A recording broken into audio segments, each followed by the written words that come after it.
Alô?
dia, queridos irmãos, queridas irmãs.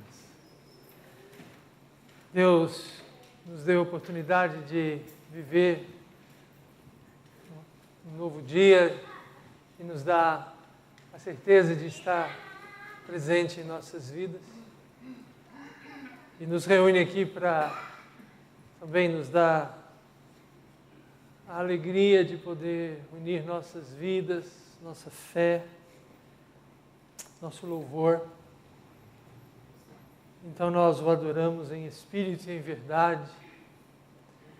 E nós ouvimos o que Ele tem para nos dizer, porque isso importa. E de todas as vozes que ouvimos neste mundo, ouvir a voz do nosso Criador, que nos ama, que nos dirige, é de fato a mais importante das vozes que temos para ouvir. E hoje de manhã nós abrimos as nossas Bíblias na carta que o apóstolo Paulo escreveu aos Filipenses, no capítulo 2. E lemos a partir do versículo 12 até o 18, nesse instante.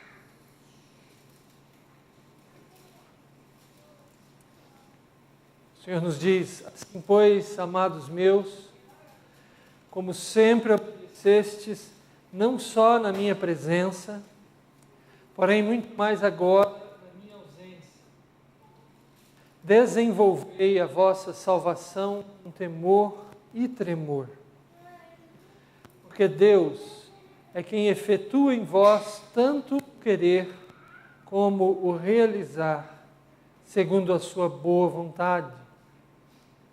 Fazei tudo sem murmurações nem contendas, para que vos torneis irrepreensíveis e sinceros, filhos de Deus inculpáveis, no meio de uma geração pervertida e corrupta, na qual resplandeceis como luzeiros no mundo, preservando a palavra da vida, para que no dia de Cristo eu me glorie de que não corri em vão, nem me esforcei inutilmente.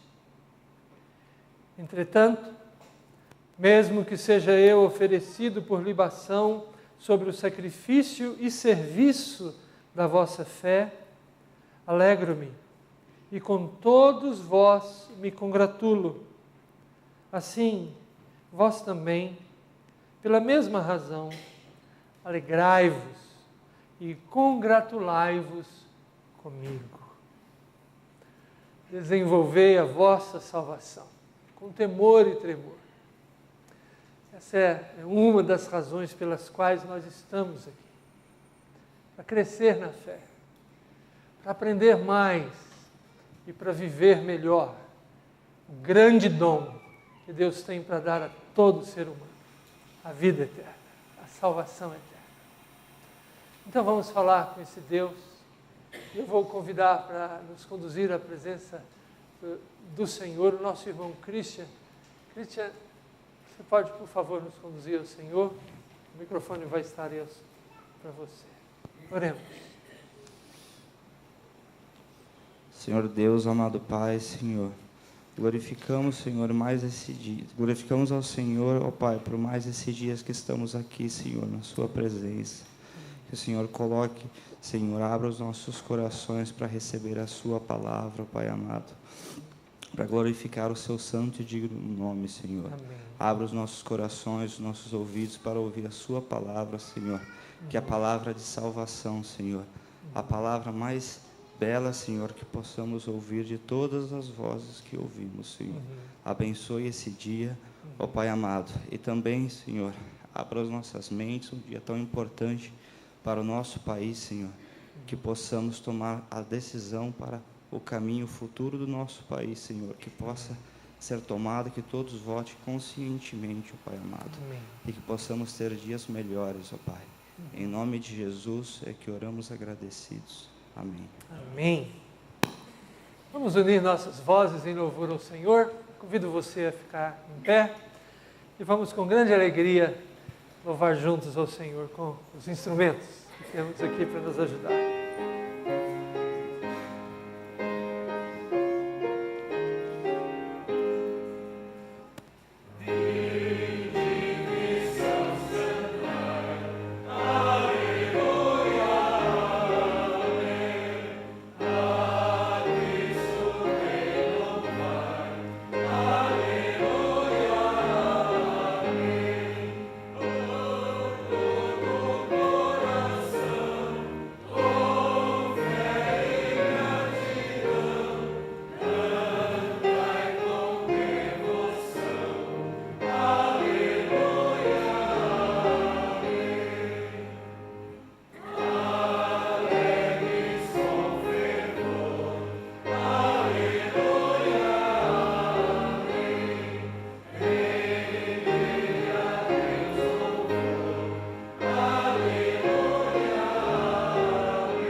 Por favor, queiram se assentar, queridos irmãos. Vamos continuar a leitura na carta aos Filipenses, no capítulo 2.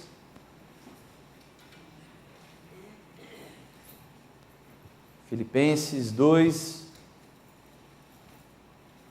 a partir do versículo 19 até o versículo 30.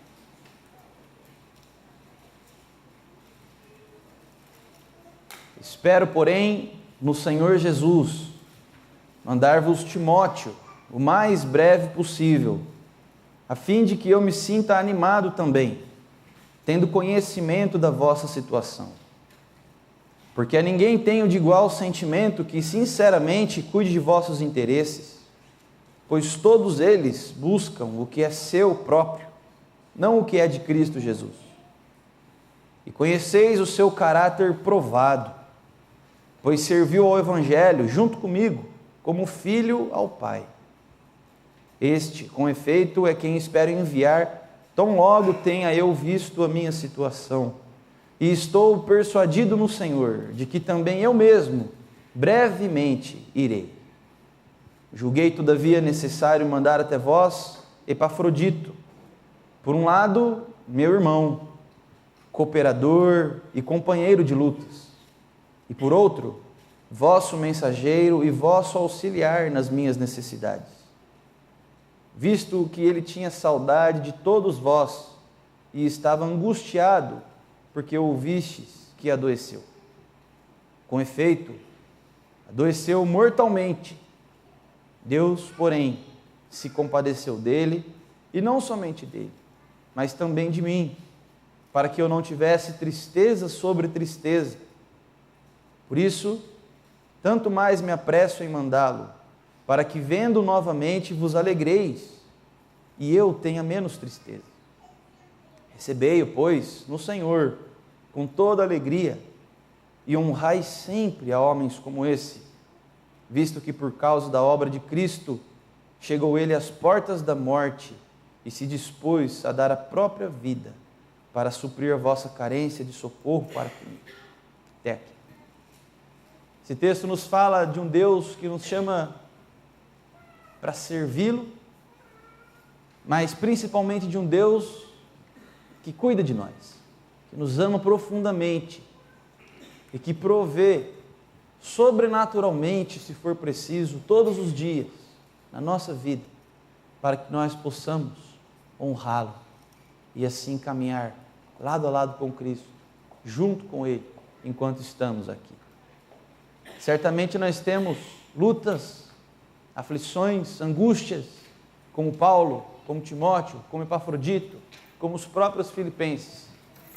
Mas nós temos um Deus que nos ama, se compadece de nós e que luta as nossas lutas e que vai à frente nas nossas batalhas. Nesses momentos de tribulação, angústia, nesses momentos de tristeza, nós podemos buscar a Deus, que é real, que está presente em nossas vidas e nos ajuda a passar por esses momentos. Vamos buscar, então, a presença de Deus, mais uma vez, em oração silenciosa, introspectiva. Enquanto oramos por nós, pela nossa igreja, pelos nossos queridos, pelo perdão dos nossos pecados, lembremos também de orar pelo nosso país, que tem passado por momentos difíceis, e hoje, mais uma vez, nós teremos o dever de ir às urnas e devemos pedir que Deus nos dê sabedoria e graça. E, acima de tudo, devemos pedir que Deus tenha compaixão e misericórdia do nosso país e cumpra a sua vontade entre nós. Vamos ter um tempo de oração silenciosa.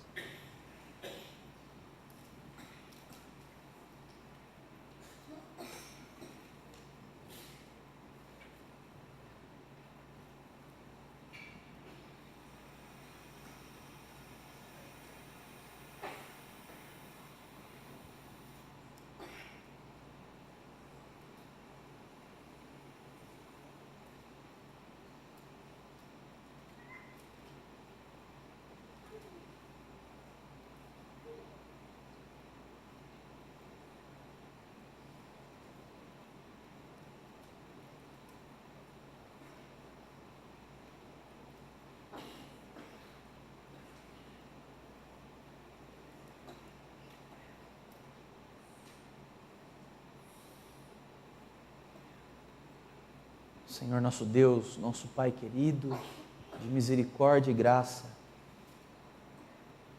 ainda buscamos a Tua presença, ó Deus, pois apenas na Tua presença nós encontramos refrigério e paz. Como os nossos irmãos do passado, muitas vezes nós somos atribulados. Muitas vezes, ó Deus, a tristeza coloca um peso sobre os nossos ombros e nós precisamos da Tua compaixão, Deus. Perdoa os nossos pecados, limpa o nosso coração, purifica as nossas mãos, ensina-nos o caminho reto, ó Deus, ilumina diante de nós a vereda da justiça, para que nós possamos caminhar por ela. Ajuda-nos, Senhor, ilumina-nos, em nome de Jesus. Também de uma forma especial, Pai querido, queremos colocar diante de Ti o nosso país, queremos colocar diante de Ti os nossos governantes, as pessoas que foram colocadas pelo povo para liderar e administrar essa terra, terra que o Senhor nos deu, terra que é do Senhor.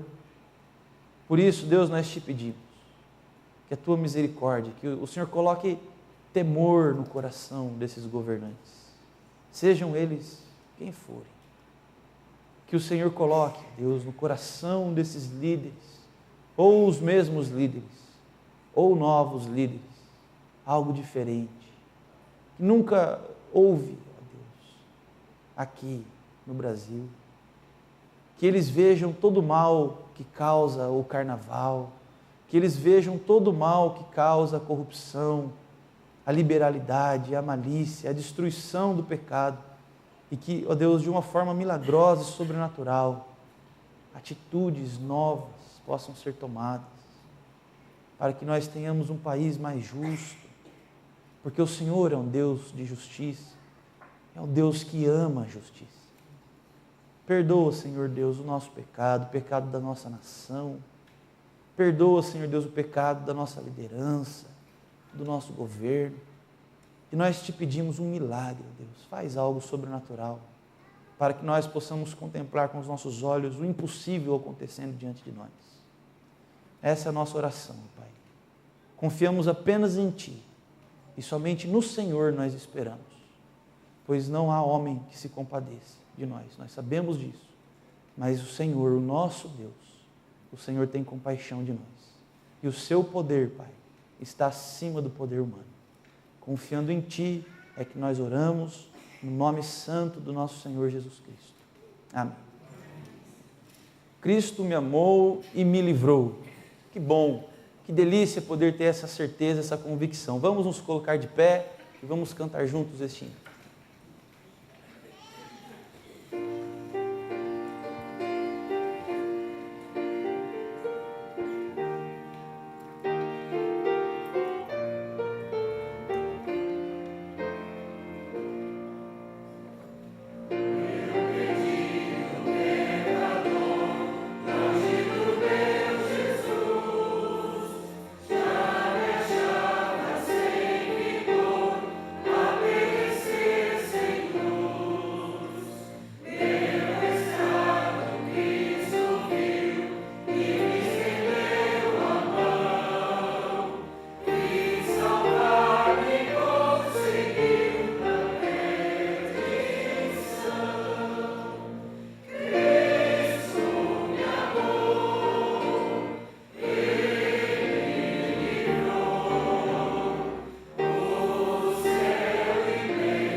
Antes de nos assentarmos, vamos ver quem Deus trouxe, está ao nosso lado e vamos nos cumprimentar no Senhor. E aproveitamos também para dizer a você que está conosco pela internet, que desejamos a bênção de Deus sobre a sua preciosa vida.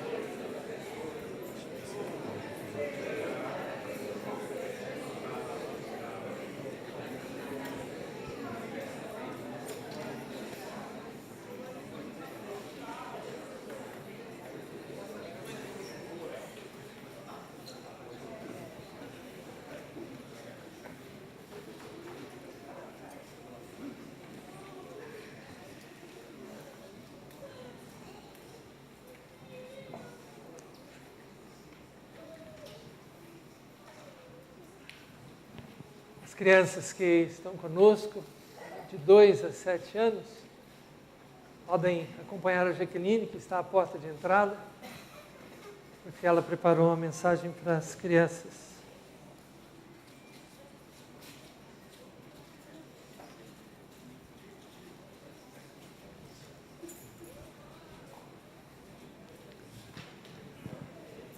Nós voltamos a nossa atenção para esse texto, esses dois textos que lemos agora em nossa liturgia. No primeiro deles eu destaco a expressão desenvolvei a vossa salvação, que está aqui em Filipenses 2:12. Desenvolvei a vossa salvação com temor e tremor, porque Deus é quem efetua em vós tanto querer como o realizar segundo a sua boa vontade. Todos nós temos esse chamado, essa oportunidade de não estacionar, mas de continuar em frente, andando, peregrinando, desenvolvendo o dom que Deus nos entrega, o presente que Deus nos dá em Cristo Jesus, a nossa salvação. E depois que o apóstolo Paulo fala sobre isso, ele se detém para falar sobre duas pessoas, Timóteo e Epafrodito. É importante ver aquelas pessoas que Deus usa. É importante nos lembrar dessas pessoas. É importante saber como é que Deus trabalha nas nossas vidas. E aqui então, ele fala sobre esses dois conservos de Cristo, a quem ele tinha em alta consideração. Timóteo, que cuidava dos interesses de Cristo e da igreja de Jesus, e Epafrodito, que entregou-se inteiramente à missão de Deus, que Deus confiou a ele, e que por se entregar inteiramente, chegou mesmo a quase perder a sua vida. E dentro dessa reflexão que nós encontramos aqui na Bíblia, eu acredito que nós podemos nessa manhã pensar também na nossa história, especialmente nesse período de outubro, quando nós lembramos do mover de Deus, e temos visto alguns desses homens que Deus conduziu para a semelhança de Paulo, de Timóteo e de Epafrodito e de tantos outros que a Bíblia fala e também que a história nos mostra, homens dignos de relembrar da sua vida e da sua história. E hoje, então, quero, nesses minutos que temos, chamar a sua atenção para o fundador da nossa igreja, da igreja que nós chamamos de presbiteriana, se bem que na época dele não era esse o nome que a igreja tinha. A igreja tinha o nome do seu país, era chamada Igreja da Escócia, que depois, quando saiu da Escócia, passou a ser chamada Igreja Presbiteriana. João Knox, reformador, fundador da nossa igreja. E eu gostaria de destacar 4 características que nós encontramos ao ler sobre sua vida, e nós temos a grande alegria de ter tido há alguns anos o lançamento do livro do reverendo Dr. Valdir Carvalho Luz, João Knox, o patriarca do presbiterianismo, uma literatura que nos ajuda a conhecê-lo,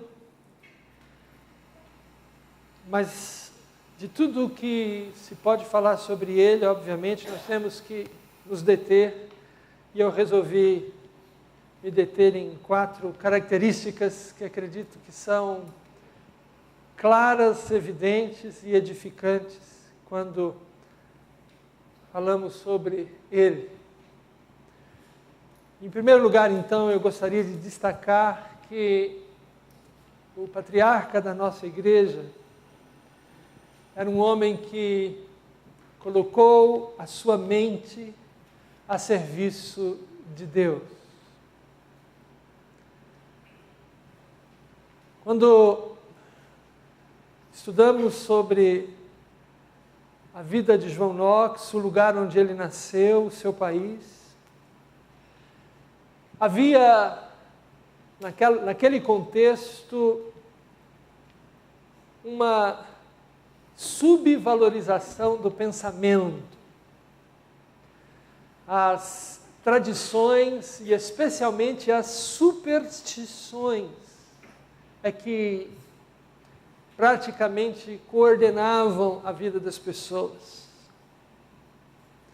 Não se verificava a fundo a razão de ser dos assuntos, a razão de ser das instituições, mas apenas se deixava ir, se deixava conduzir, sem refletir sobre a maneira de se viver. Mas João Knox não se deixou conduzir por isso. Ele pôs a sua mente para funcionar. Então ele começou a se instruir. Ele começou a estudar. E por causa do seu esforço e do seu desejo, ele teve a oportunidade de chegar aos estudos na Universidade de Glasgow. E à medida que ele ia se informando e se educando e aprendendo com os recursos que ele tinha à sua disposição, ele foi crescendo. E foi questionando coisas que realmente não tinham fundamento na realidade dos fatos, que eram histórias e invencionices humanas, mas não tinham coerência nem com a natureza e nem com a vida em si.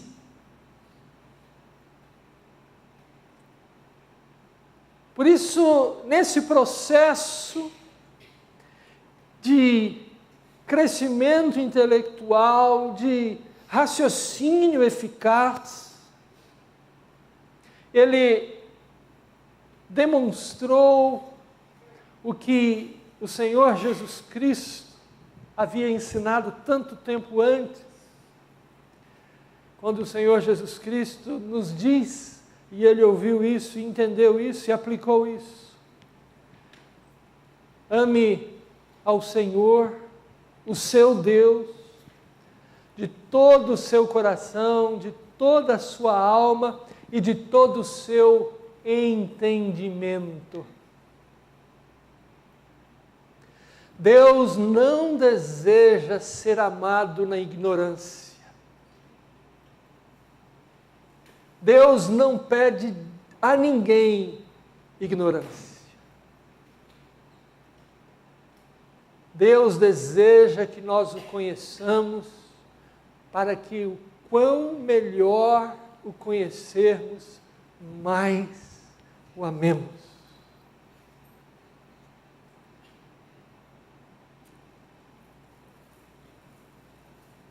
Alguns historiadores dizem que quando Knox nasceu, o seu país, a Escócia, era a nação menos cristã e mais ignorante e supersticiosa de toda a Europa.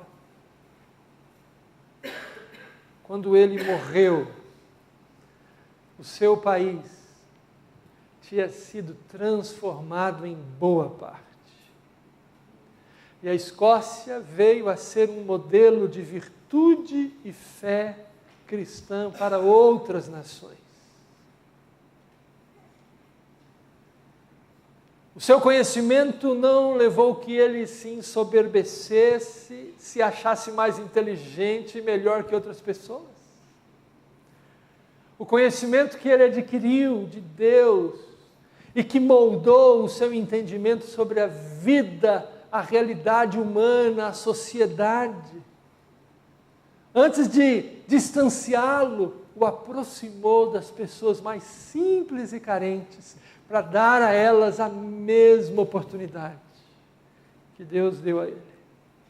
ele compartilhou o que ele sabia. Não guardou para si. Colocou à disposição das pessoas. Ame ao Senhor de todo o teu entendimento. Assim ele fez. Assim Deus operou através daquilo que ele aprendeu e ele também pôde ensinar. Mas a outra característica importante da vida do nosso patriarca, fé.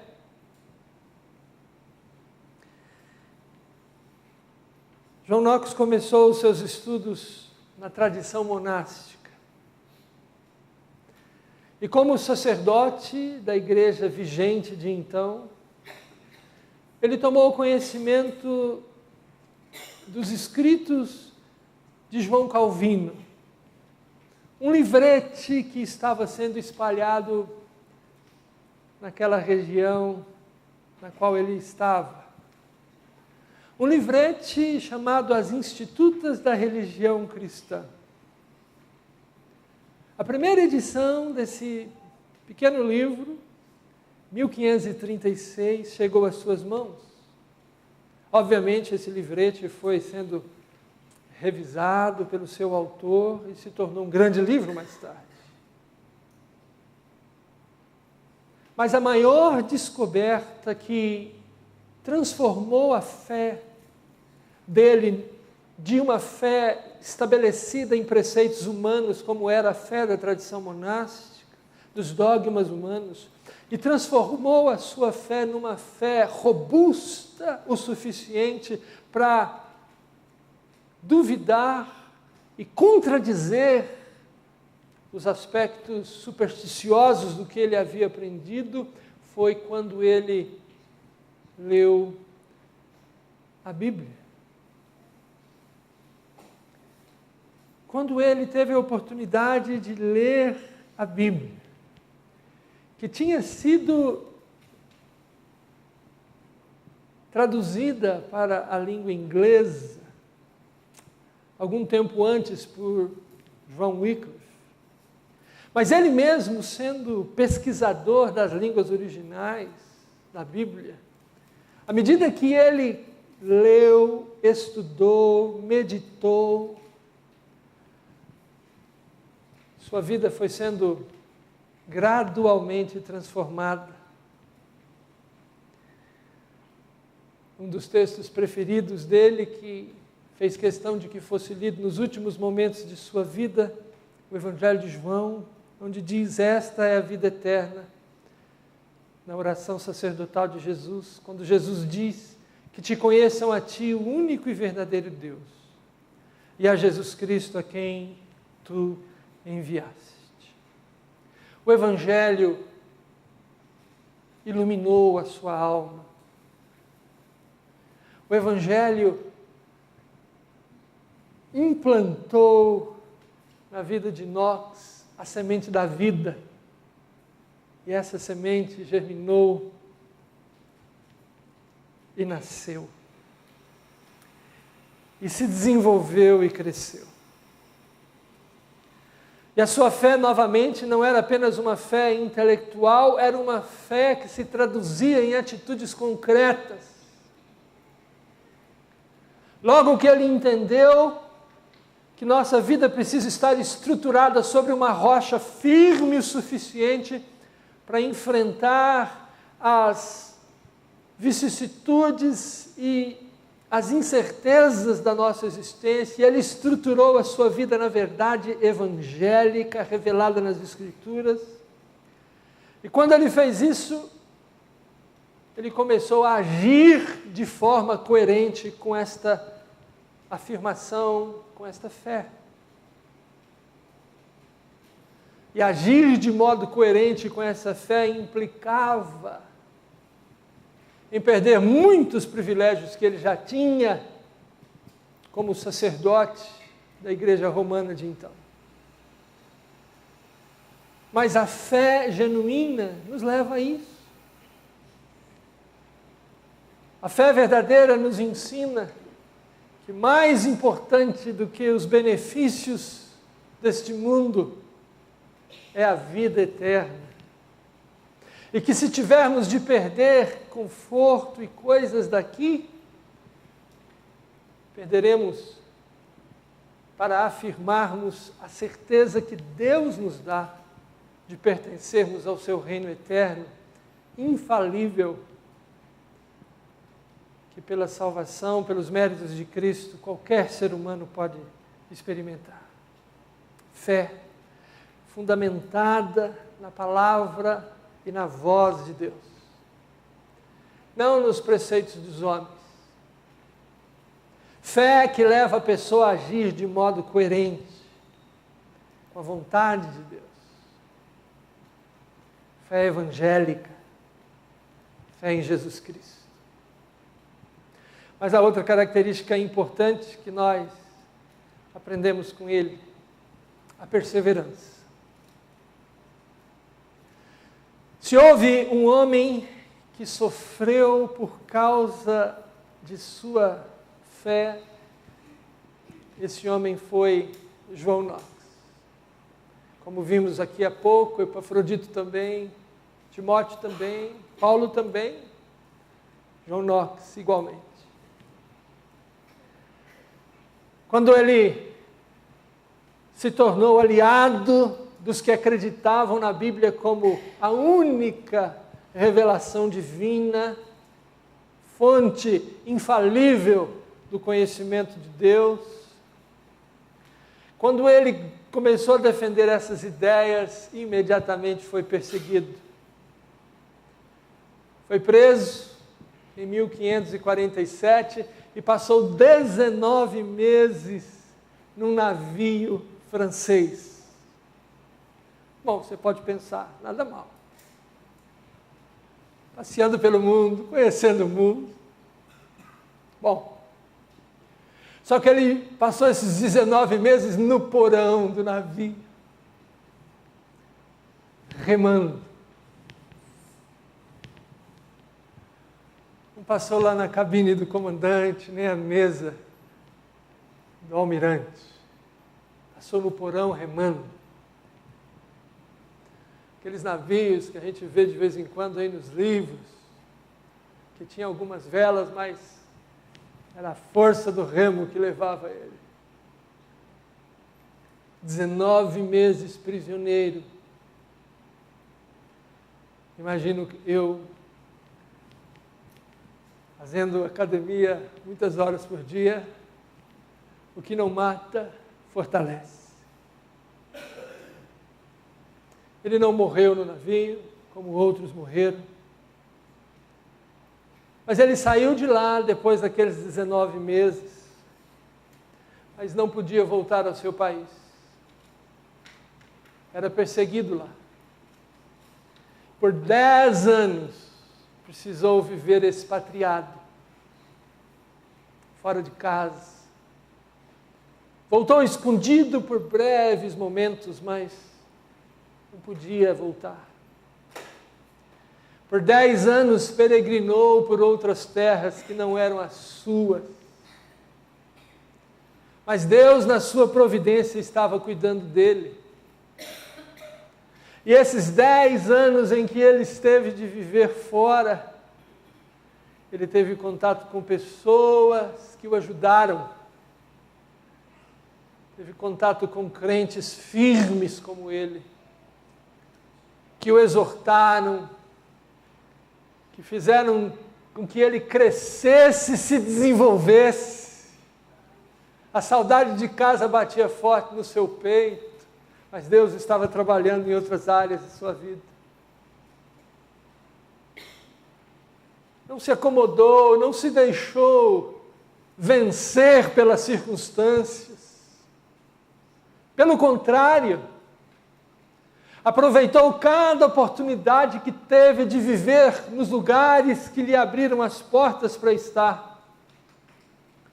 E não somente isso, mas fez viagens missionárias ao seu país escondido. Escreveu textos que eram enviados para os seus concidadãos também. teve a oportunidade de falar de Jesus Cristo na Espanha, na Itália e na própria França. Viveu na Alemanha, em Frankfurt. Viveu em Genebra, viveu em Zurique. Cuidou de crentes que, como ele, também não podiam voltar para casa. Pastoreou igrejas de refugiados da língua inglesa. 10 anos. Mas um período de bênçãos também, não só de sofrimento. Período em que ele pode desenvolver a sua vida de oração a Deus, de clamor, que Deus cuidasse dele, cuidasse da sua terra, cuidasse dos que lá estavam sofrendo por causa das mesmas razões que ele sofria. Orava a Deus, suplicava que Deus o abençoasse e abençoasse o seu país e todos aqueles que estavam defendendo o nome de Jesus Cristo sobre as superstições humanas. Mas não só conhecimento, fé, perseverança. Por fim, coragem.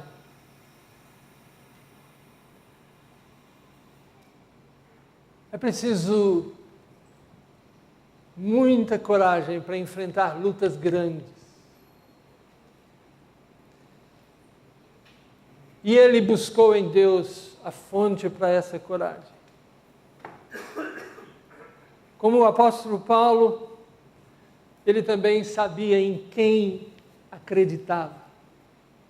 Ele conheceu Jesus Cristo. Ele se inspirou em Jesus Cristo para enfrentar o sofrimento, a cruz. Ele olhava para Jesus Cristo, para os apóstolos e para os profetas, e se inspirava neles para enfrentar as lutas do cotidiano. Se aliou a outras pessoas que, como ele, também faziam o mesmo. Pessoas que entregaram suas vidas para defender algo muito maior que a vida humana. A eternidade que Deus revela, que Deus oferece em Cristo Jesus. Por isso, a sua coragem também é inspiradora. Entregou-se inteiramente para fazer e para ver acontecer a vontade de Deus. Mesmo nos piores momentos, lá estava ele, corajosamente, firme e perseverando. Mesmo longe de casa, lá estava ele, corajosamente, falando de Jesus Cristo.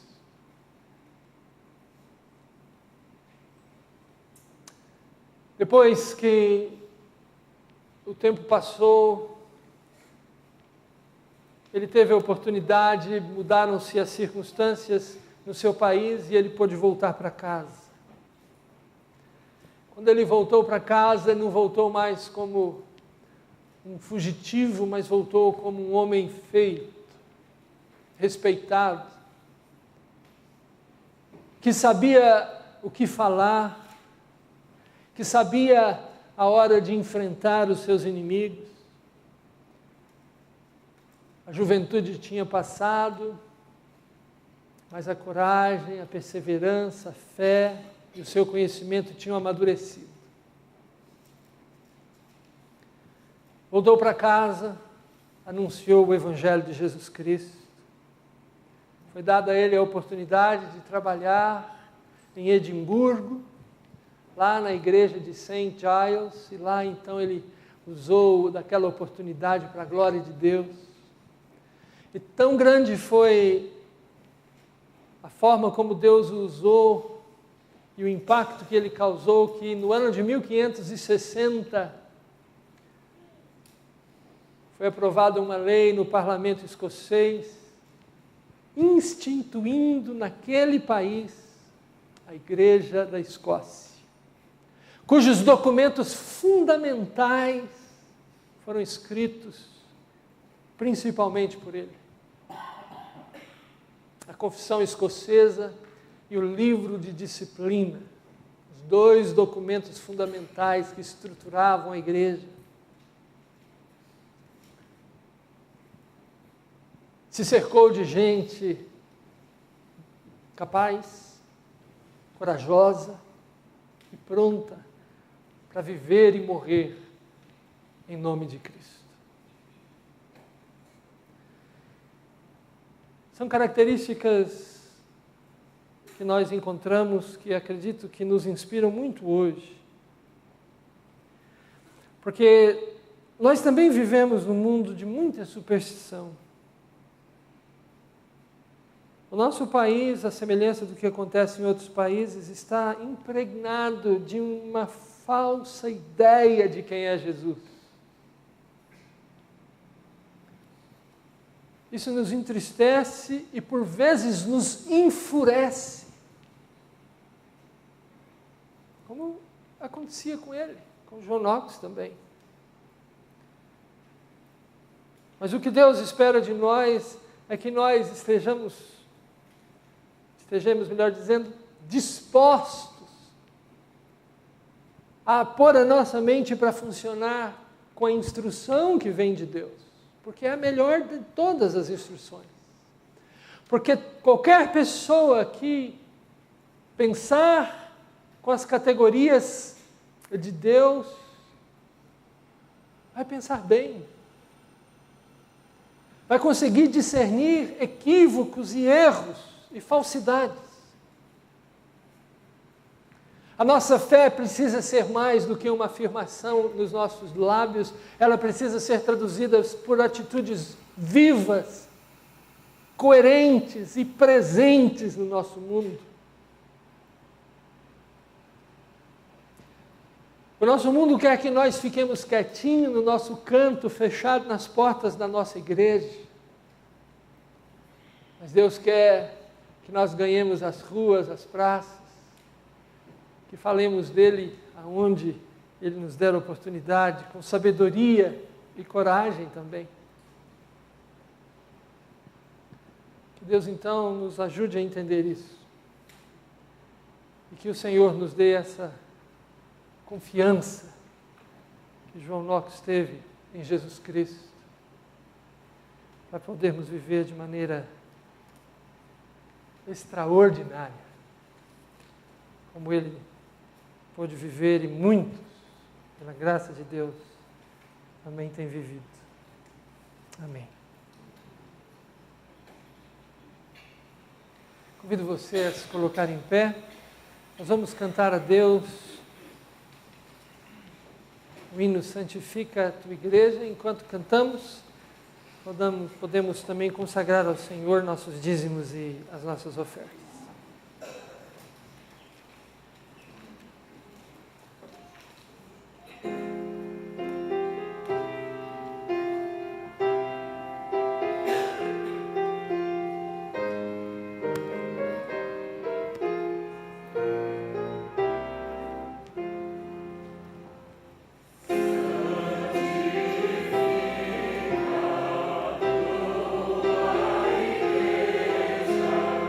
Oh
Oremos. Senhor, dá-nos a certeza da Tua presença em nossas vidas sempre, cotidianamente, a fim de vivermos uma vida de grande significado, não apenas existirmos, mas de fato usufruirmos o grande privilégio de estarmos vivos e de entender qual é o propósito da nossa vida. Ajuda-nos, ó Deus, assim, para que nossos dias sejam dias felizes, alegres, e que possamos compartilhar com outras pessoas disso. Jesus Cristo, o dom de Deus, por meio de quem temos livre acesso à eternidade ao lado de Deus. Irmãos, que a graça do Senhor Jesus, que o amor de Deus o Pai e que a comunhão do Espírito Santo repouse e permaneça assim sobre vós para a glória do Deus Trino, Deus bendito e para sempre. Amém.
Gostaríamos de saber se temos hoje de manhã alguém que está nos visitando aqui. Se tiver e pudesse colocar em pé um instante, por favor, gostaríamos de destacar. Muito bem-vindo. Qual é o nome do senhor? Salvador. Bem-vindo, seu Salvador. Então o senhor está de volta. Bem-vindo, Salvador. Hoje à noite nós teremos em nosso culto a oportunidade de adorar a Deus, também participando do sacramento da ceia do Senhor. teremos uma liturgia especial, onde vamos lembrar, lendo o credo de Nicéia e cantando hinos. Esse momento importante também da história do movimento de Deus na Reforma Protestante. O pregador será o reverendo Daniel Santos, que é nosso conhecido, já esteve aqui na igreja em outras oportunidades. Ele será então o mensageiro do Senhor. Nós queremos dar a nossa palavra de simpatia a Glyn, que está aqui pela perda da sua mãe, nossa amiga, Dona Ofélia. Sempre que estava aqui em Campinas, estava também aqui conosco na igreja. Ela faleceu anteontem e foi sendo sepultada ontem. Deus abençoe você, viu, Glyn? O Sérgio, seu esposo, que está aí ao seu lado, e o Zé Guilherme, e todos os seus familiares. Nós rogamos a bênção de Deus sobre todos vocês. Por favor, dê atenção ao boletim da igreja, para se informar e para participar daquilo que o Senhor está realizando entre nós. Temos a oportunidade de continuar a estudar a Palavra de Deus agora, nas várias salas da Escola Dominical, e todos estão convidados para isso também.